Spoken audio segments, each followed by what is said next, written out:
Hello guys and welcome back to devlog number 2 of the corruption files. Just kidding, I'm not sure if I'm going to call it that, but I'm just giving it a temporary name for the moment. So I added a couple more things since the last time I updated. I added this jump pad right here. Let me show you how it works. Alright, so I have this jump pad. When I jump on it, it throws me up. And then I have this regular jump pad that doesn't shoot me up. So I guess this is more of a launch pad.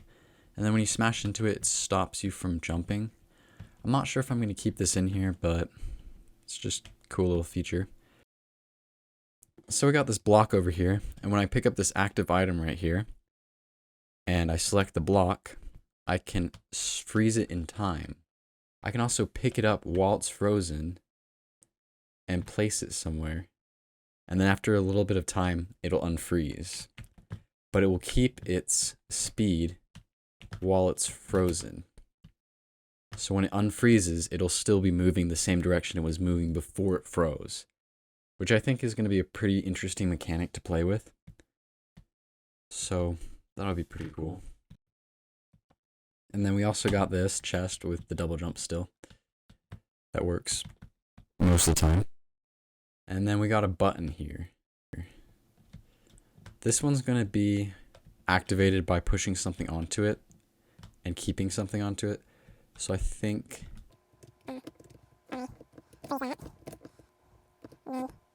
maybe get over this chest. No. Okay. So it'll be activated by pushing something onto it and keeping it there. And yeah, I think I'm going to have a couple other button types, like a one that just stays down and one that's timed. But this one's the basic one for now. And then we got two more active items over here. We have the crumbler, which shatters walls, because this is going to be kind of futuristic, so just kind of shatters that wall. And then we have the axe here. That's probably going to let you open some boxes maybe, but mostly I want it to open.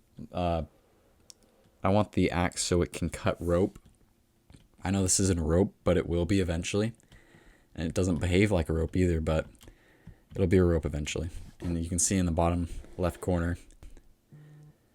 My working idea is that the rope will be connected to a bridge, and then when you chop it, the bridge will fall down, and you'll be able to cross the said bridge. And then, of course, you can like open boxes and stuff that are like made out of wood. And so that's it for down here.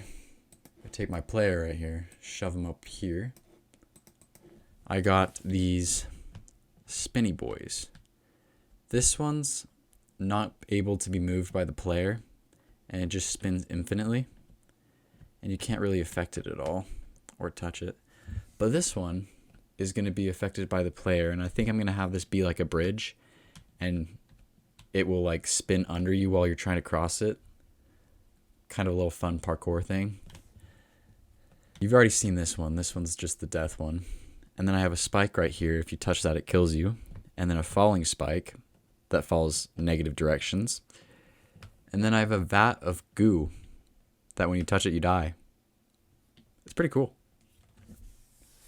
Anyway, I'm going to fix that spike here real quick. And now the spike will fall towards me regularly. And then if it falls far enough, it will break. So if I bring this up here and drop it, it should break eventually. No? I guess not. If I drop it far enough, it will break.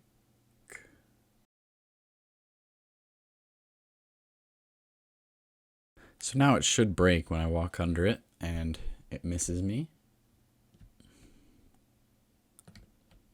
Yeah, so it'll break when it hits the ground. And then I'll be able to change whether or not it breaks at a certain speed or not with this variable down here. And yeah, that's pretty much all I've added so far.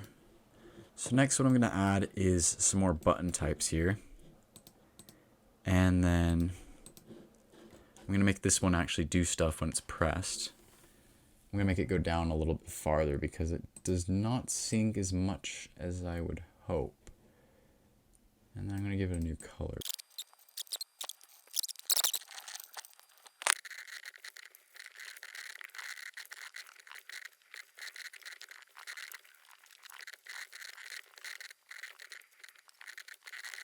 So I added a couple of things. I added 3 button types. I added this single press one where, or not single press, but a held down one where you have to put something down or you have to stand on it yourself to keep it pressed down.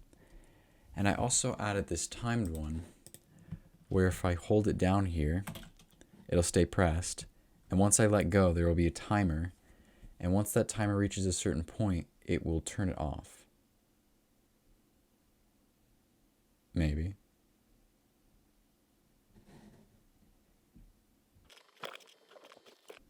Okay. And so when you press this, it should turn off after a certain point. There we go. And so that's those two. And then I finally, so that's those two. And I have this third one down here. That's a single press button. And when I press it, it stays pressed. It won't come up. And so I also added a couple different bridges. I added this activated bridge that you have to press a button to use. And now that I activated that, I can walk on that. And then I have this timed bridge over here that deactivates after a couple seconds and then turns back on and off. Like that. And then finally I have this bridge that breaks when you walk on it. I'll show you that in just a sec.